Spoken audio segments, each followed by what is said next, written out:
get started.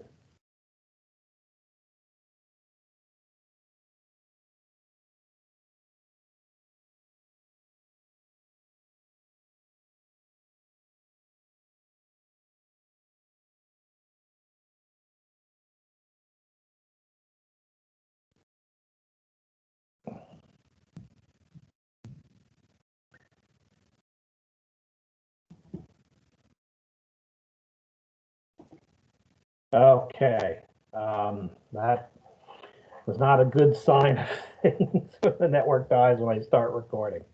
Okay, says I'm recording, so I'll assume I am. So we're going to talk about sort of one of the, well, I don't know, this may be one of the most important things that we're going to talk about this time. We're going to use graphs. And what we want to do with the graphs is we want to be able to kind of visit them in an orderly manner. That's sort of the plan. There are numerous ways to do it. Today we're going to talk about 3 of those ways of kind of, I guess, traversing is kind of the idea, or exploring a graph to find different information out about it. What we're going to start talking about with first is depth first search, DFS. Now, remember how the graph is set up. I kind of have this picture at the beginning of each of the slideshows today, just so that we can kind of remember the way that this is set up, where we have an outgoing map and an incoming map, and then this map maps from the objects, the vertex objects, not the text on the vertex, but the vertex objects, to another map. And that other map maps from, again, the vertex object to the edge object. So we're mapping from objects to objects to objects. And then we might have empty maps if there's no edges being associated with it. Probably should have an edge in here. Anyway, so that's the idea, and there's this verts which maps from the string that we're using to name them. They don't have to be strings, but that makes sense. That we use to name them to the objects themselves. So this verts map is an important piece of what we'll do. Okay, so here's the word, traversal, right? We're going to explore this sort of systematically. This systematic exploration is going to do things, right? It's going to see if I can get from U to V, right? Perhaps it may even find the shortest path from U to V, right? This is what you do in Google Maps. What's the shortest in terms of time path from here to Seattle, right? That's a pretty common thing that you do all the time, right? Is it connected? What are connected components? Is there a cycle? We also talk about different types of orderings of maps or I'm sorry, graphs and things like that. So all of these ideas are going to come from this systematic exploration of the graph. There's 2 major ideas. One is called depth first search, we're going to look at today. The other one is called breadth first search. The idea of depth first search is just like go deep, just go as far as you can until you can't go any further, and then back up to the last.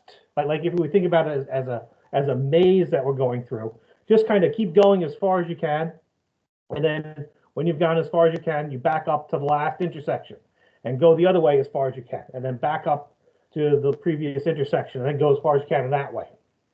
Now it's the depth first search. A breadth first search expands outward. You're going to kind of start at the middle and visit all the ones around there. And then you're going to go to one of those nodes. Then you're going to go to each of those nodes in that expansion and add sort of the next level. So you're going to have all the nodes that are 1 away, all the nodes that are 2 away. That's the idea of breadth first search, expanding outwards. And there's a variation of this called oh, that looks weird in caps.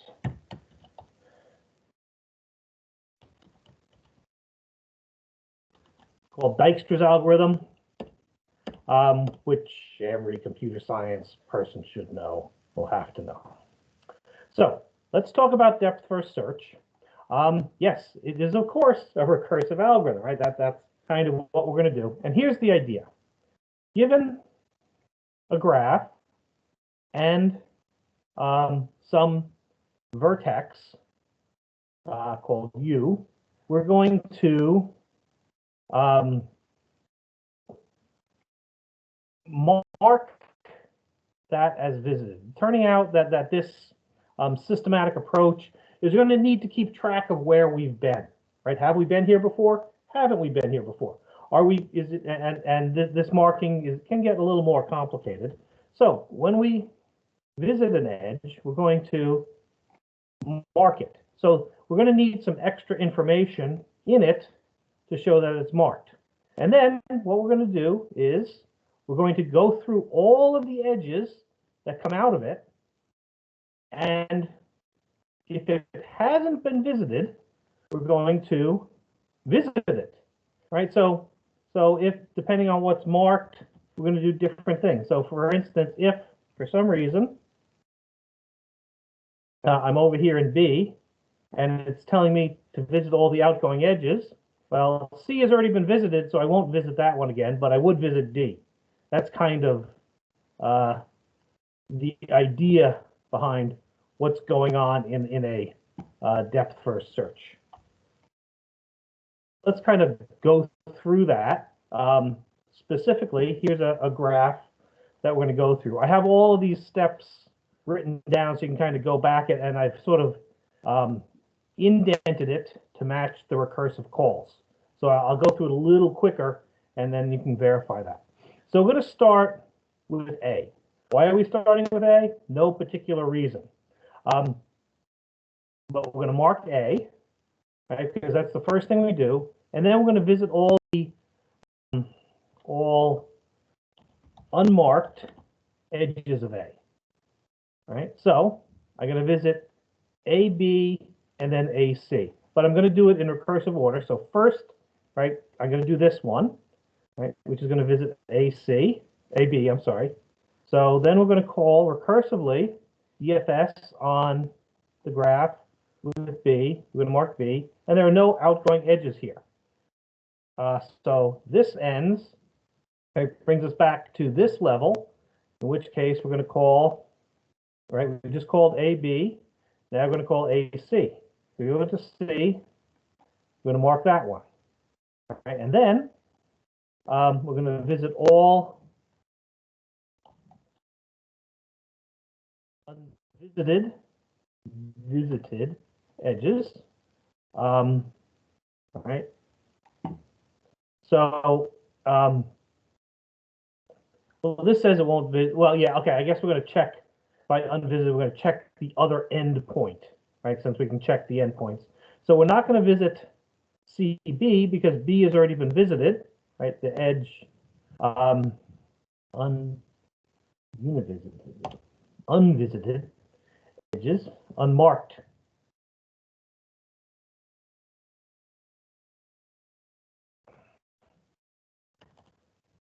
edges, right? So we're not going to go here, but we will go here.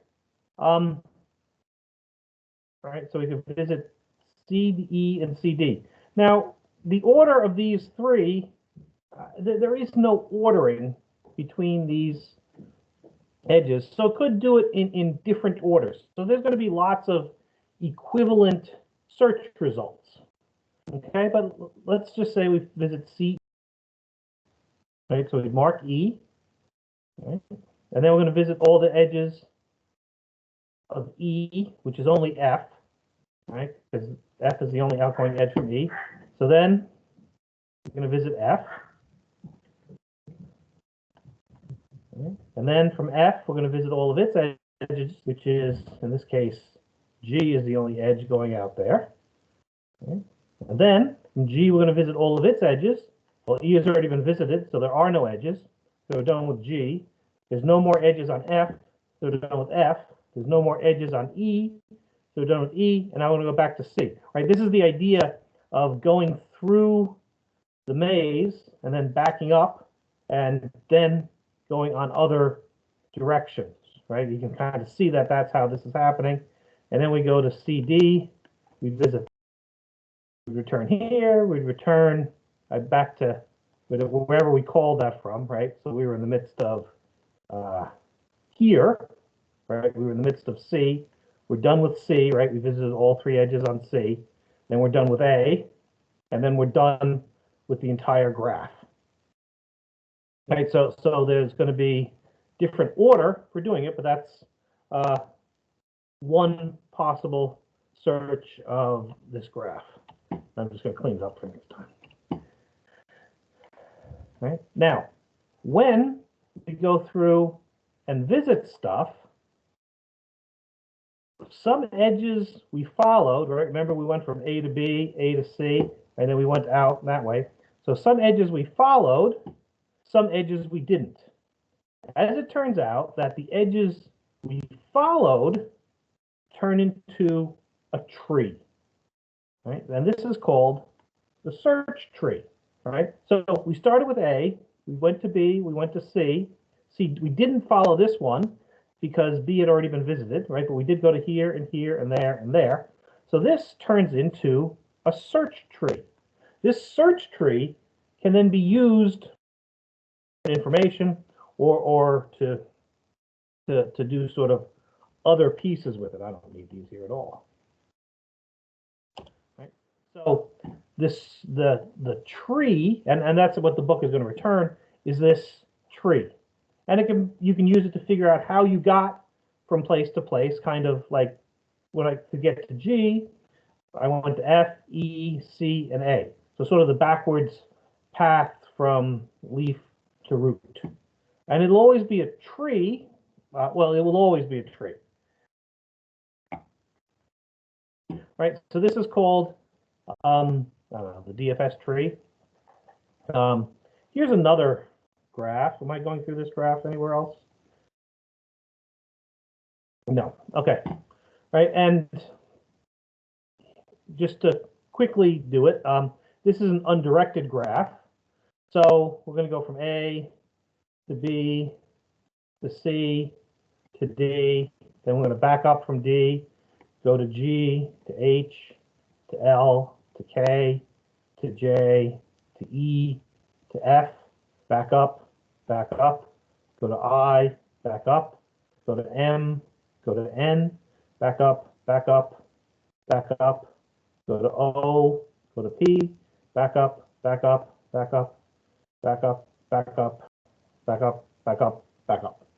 Here's we visited everything. Right, so following it through in that order, right, gives us this tree.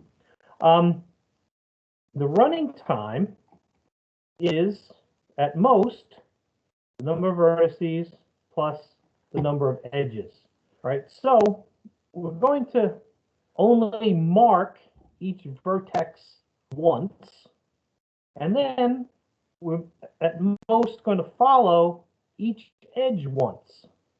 Right, so that by following an edge, that gives us, right, this absolute value thing of the number of edges, right? So by following each, right, because we're never going to follow an edge twice. Well, I suppose if they're undirected, there would be twice as many edges. So we follow it this way and then look at it that way. So at most, we're going to follow each edge twice, once at each endpoint. So that puts a limit on the number of edges. And then, at most, we're going to visit each vertex once. So we're not going to visit it more than then. So it's limited by this constraint. Now, in here, when we have a tree, we're going to have some other things in the tree, edges that aren't. Okay, so the ones that we use and visit are in the tree. The ones that we don't well, the ones that are in the tree are called tree edges. There are other edges that are not tree edges, and there's three different kinds.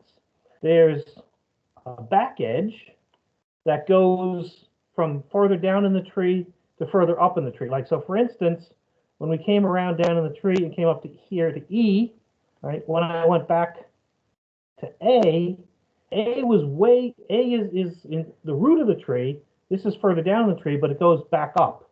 So that would be called a back edge in this exploration. In a different exploration, it could have been a tree edge. Right? A forward edge would jump down the tree.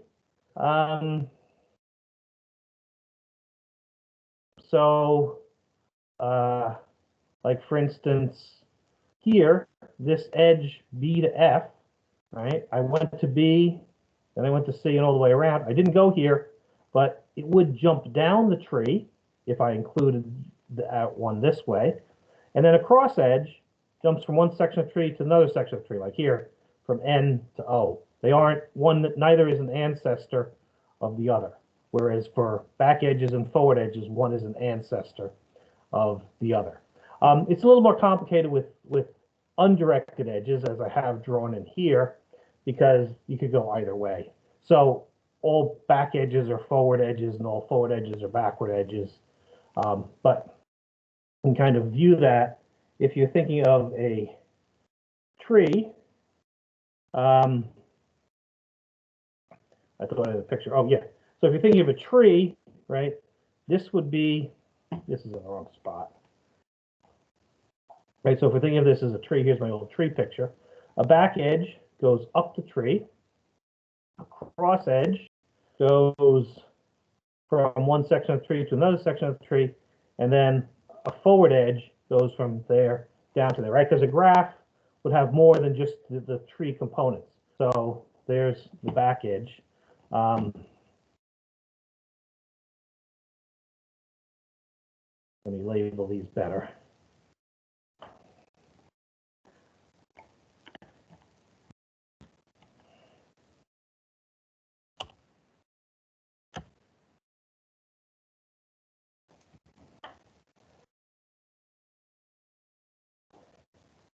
All right, so there's a back edge. There's a forward edge. And there's a cross edge. As it turns out, that if there's a back edge, right, which again would go up the tree, there's a cycle.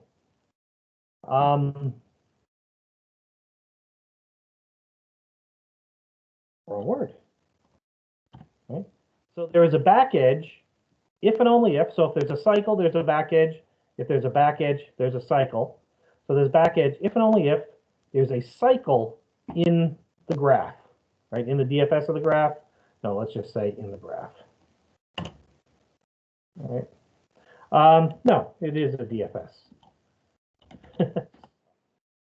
So if I'm searching through the graph and discover that there is a back edge, right? So that's from something that's open. We'll look at exactly what it means. But if we can discover these back edges, we can discover if there's a cycle in the graph.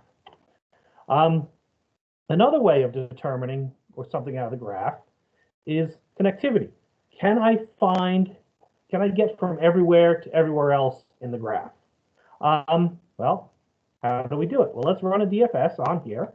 Right, so I'll start at A goes to B, then B goes to C, and then we're done here, and then we're done here, and then the whole thing is done. Right? So I can run DFS on a node, and then I can go through all the vertices and see if they're all marked. If there are any that are unmarked, I know the graph is not connected. Right? So I don't know, it might be good that it's not connected, it might be bad that it's not connected. That's kind of the idea. So this orderly search can give us other information, right? It can tell us whether the whole graph is connected to each other, right? Just algorithmically, not looking at it, right? We can tell if there are cycles in the graph, or if there aren't cycles in the graph when using it. So we can tell other information. Another sort of idea or similar idea is something called strongly connected or strongly connected components. They're also called equivalency classes, where this group of things are all equal to each other, and this group of things is all equal to each other, but these two groups of things may not be equal to each other. For that, we have another idea. We have something called a forest, right? A forest is a bunch of trees. So what we're going to do is we're going to, this is called DFS complete. So we're going to go through all the vertices, and then we're going to make a forest out of it, which is a collection of trees. So we'll go through here. So we'll visit one node, right, which will visit this node, and then visit this node. So that's the depth first search on A, right? And then when we're done, right, we're going to go do this on every vertex in the graph, right? So now, so that was done on A. Let's say it does B. Well, B is already in the forest because I checked it. And then we'll do it on C. C is already in the forest because I checked it, right? So then I'm going to do D, let's say.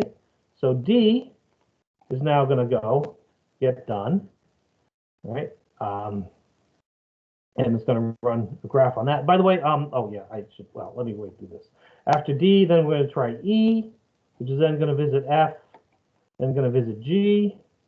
So now I've visited every node, and I've actually only called DFS 3 times.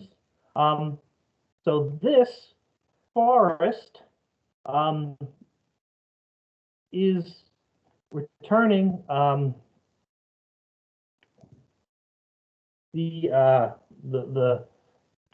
nodes or the DFS of the tree. So everything will be connected to something, right? So we'll have an entire tree. I'm sorry, this returns a tree, and since we're going to have running it through more times, it's actually a forest, whereas there's going to end up being whatever nodes we chose. There's going to end up being 3 roots in here, so that we can determine if things are in the same group by going to the parent all the way up to the top of the tree and seeing where it ends, right? So it doesn't necessarily build a tree, it can build a forest. And then we can determine what components are strongly connected to each other, which means that I can get from there to any other node in here and back, right? So strongly connected means I can get from C to A and from A to C, both directions. That's what I mean by strongly connected. So this is one equivalency class, this is another, and then D is another by itself. So let's talk specifically now about cycles. And I mention that because the lab is going to talk about cycles for this one. So here is the DFS algorithm, right? What we're going to do is we're going to change our marking system. We're not going to have just one mark. We're going to have 2 different marks. We're going to keep track of whether something's being worked on and then we're also going to have something is being visited. So in the original one that I looked at, wherever it is, all right, we were just going to mark it as visited in the beginning. Now we're going to have 2 different marks. We're going to have being worked on and then visited or completed. You can think of it as. So visited is now we're kind of done with it. Here we're starting it. Here we're done with it. So we're going to mark the edge as being worked on. So I added some arrows to this graph, and let's see if we can find a cycle. Well, we're going to start. Let me just do these. So let's just say we're starting with A. So A would get the first mark. And then for each edge in A, right, so that would be just this edge. If that other side of that edge is being worked on, we have a cycle. And then if it hasn't, right, and then we're done.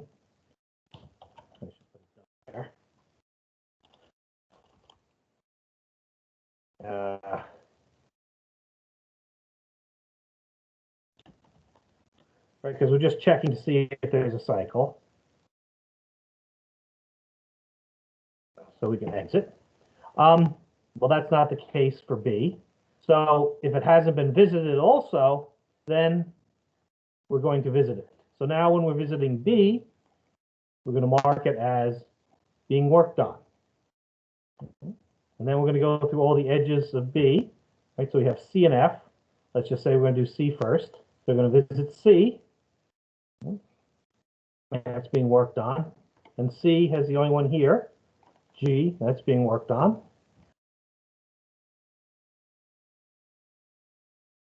And then after G, the only one coming out is H. And then out of H, we have L. And that's the only one to check. And then out of L, we have K. And then out of K, we have G and O. Let's say we do G first. When I go visit G, I see that G is still marked as being worked on. Right? There's a cycle. Right? That's the first cycle we found right here. So that means that there's a cycle, because when I went across that edge, this condition was true, right? And you can see, yeah, there's a cycle, there to there to there to there. I haven't finished G, I'm still working on it. If we'd gone to O to P and then back, then we could go this way. But eventually we would find that in this. So I don't really need these, do I? Right, so we end at that point when we find a cycle. So given a graph, we can check to see if there's a cycle or not. Here's an example of needing or what they're wanting to be a cycle is that, or wanting there not to be a cycle, is think of this as to take 220, you have to take 125. To take 125, you have to take 123, right?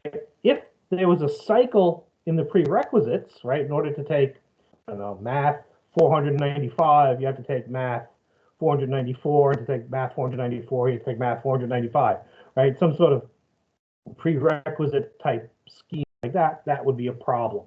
So there's, I guess, one way of looking or needing to do that. Let me start and stop the recording.